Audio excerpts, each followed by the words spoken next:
Angin sore berhembus pelan di sebuah desa terpencil di pelosok Indonesia. Suara anak-anak kecil terdengar samar dari balik surau tua yang berdiri miring, nyaris roboh. Di dalamnya, duduk seorang pria bersarung lusuh dan berkopiah hitam, Ustaz Farhan, 35 tahun. Tangannya menggenggam mushaf yang pinggirannya telah menguning. Wajahnya tenang, meski tubuhnya lelah setelah seharian bekerja serabutan sebelum mengajar mengaji.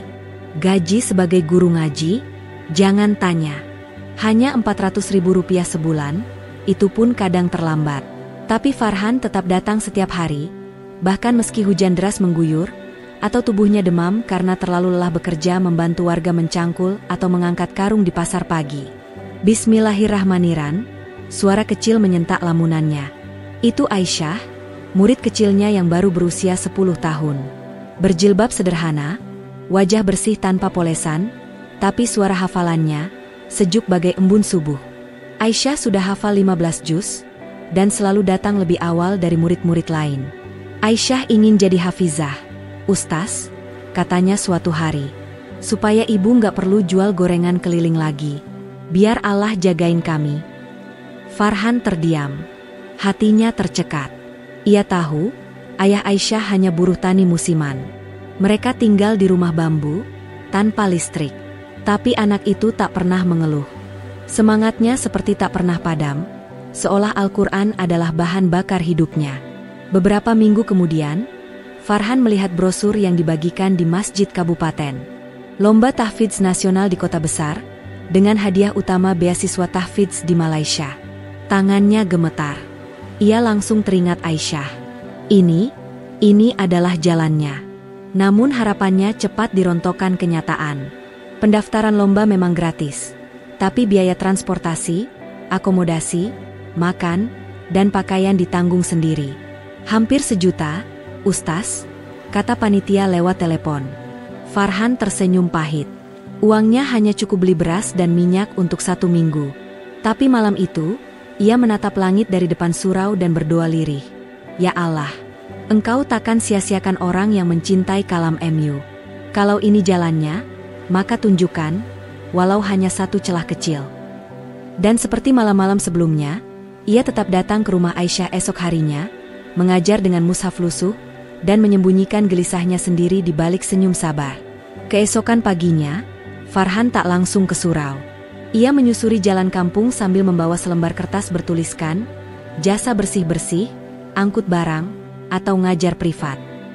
Ia tawarkan jasanya ke toko kelontong, ke rumah-rumah, bahkan ke pasar. Ada yang menyambut baik, ada yang mencibir. Ustaz sekarang nyambi kuliah, ejek seorang ibu. Biarin, Bu, jawab Farhan singkat. Dalam hatinya, ia tahu, harga mimpi kadang harus dibayar dengan kehinaan di mata manusia. Siangnya, ia membantu menurunkan karung beras di truk. Malamnya, ia tetap mengajar di surau. Tangannya kasar, punggung pegal, tapi suaranya tetap lembut saat membimbing Aisyah membaca surah Al-Kahfi. Ustaz capek, ya? Tanya Aisyah, melihat peluh yang belum sempat dibersihkan. Farhan hanya menggeleng. Tidak. Ustaz senang. Hafalanmu semakin bagus. Lanjutkan. Beberapa hari kemudian, ia berhasil mengumpulkan sebagian uang. Tapi tetap belum cukup. Ia lalu menjual satu-satunya handphonenya, yang selama ini ia pakai untuk mendengarkan muratal dan menghubungi orang tua murid.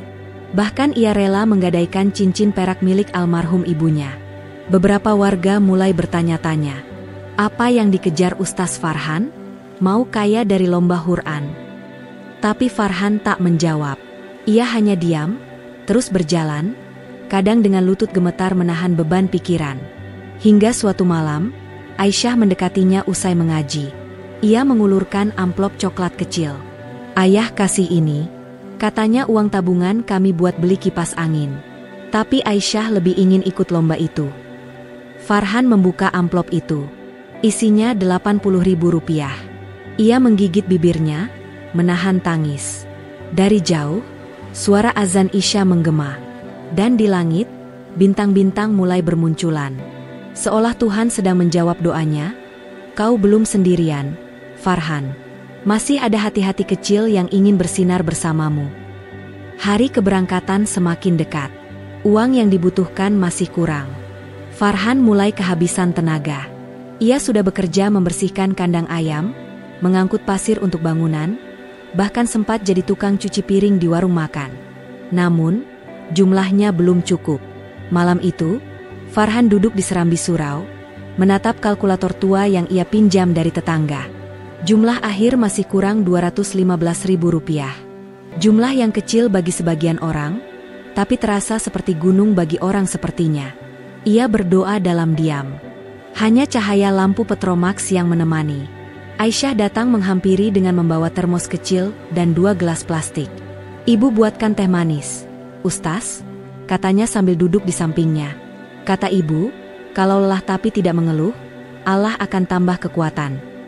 Farhan tersenyum pahit, matanya berkaca. Anak sekecil itu, tapi ucapannya menggetarkan dada orang dewasa. Ia menatap wajah Aisyah dalam-dalam. "Kau percaya kita bisa sampai ke kota?" "Kalau Ustaz percaya, Aisyah juga percaya," jawabnya yakin. Besoknya, dengan baju paling bersih yang ia punya, Farhan mendatangi kantor kelurahan. Ia meminta surat keterangan tak mampu dan mencoba meminta bantuan dana ke kecamatan. Tapi hasilnya nihil. "Maaf, anggaran sudah tutup. Coba cari donatur saja," ujar petugas sambil menyeruput kopi. Farhan mengangguk, keluar tanpa berkata apa-apa. Di hatinya, badai mulai berkecamuk. Tapi di wajahnya, ia paksa senyum tetap bertahan. 3 hari menjelang lomba, sebuah keajaiban kecil datang. Seorang pedagang sembako yang sering melihat Farhan bekerja keras, memberikan sumbangan Rp100.000. "Ini buat anak itu ikut lomba. Saya nggak bisa baca Quran, mungkin ini jadi amalan saya nanti." Farhan mencium tangan pria itu dengan gemetar. Ia pulang sambil menahan tangis. Malam harinya, sisa uang tiba-tiba datang dari murid-muridnya yang diam-diam menyisihkan uang jajan mereka. Termasuk dari Aisyah sendiri yang menyerahkan celengan ayam merah berisi koin receh. "Kalau kita niat karena Allah," kata Aisyah sambil tersenyum, "gak akan ada yang sia-sia, kan?" Tangis Farhan pecah malam itu. Ia sujud lama di sajadah, memohon ampun karena sempat merasa putus asa. Akhirnya, hari yang dinanti tiba. Dengan baju pinjaman dan tas kecil berisi mushaf dan pakaian sederhana, Farhan dan Aisyah naik bus ekonomi menuju kota. Di dalam bus, Aisyah memandangi jalan raya dengan mata berbinar. "Ustaz, ini pertama kalinya Aisyah keluar dari desa." Farhan mengangguk. Dan mungkin ini pertama kalinya dunia melihat siapa Aisyah sebenarnya. Lomba tahfidz itu berlangsung di aula besar sebuah gedung megah. Aisyah tampak kecil di antara peserta lain yang datang dengan seragam rapi, didampingi tim pelatih dan keluarganya. Farhan hanya bisa menonton dari barisan belakang, mengenakan baju batik usang. Tapi saat Aisyah naik ke panggung dan mulai membaca surah Ar-Rahman, semua mata terpaku. Suaranya jernih, tajwidnya tepat, iramanya lembut dan menyentuh. Beberapa orang bahkan tampak menunduk haru, termasuk salah satu juri dari Malaysia yang mencatat nama Aisyah dengan penuh perhatian. Selesai lomba, Farhan dan Aisyah duduk di taman kecil di belakang gedung. Mereka tak tahu apakah akan menang atau tidak. Tapi Farhan merasa, itu bukan soal utama. Ia sudah melihat keajaiban. Ia sudah melihat Al-Quran menjadikan seorang anak kecil bercahaya seperti bintang. Beberapa jam kemudian, pengumuman dibacakan. Juara 1 kategori anak-anak, Aisyah binti Sumardi, asal desa Banjarwangi. Ruangan gemuruh tepuk tangan.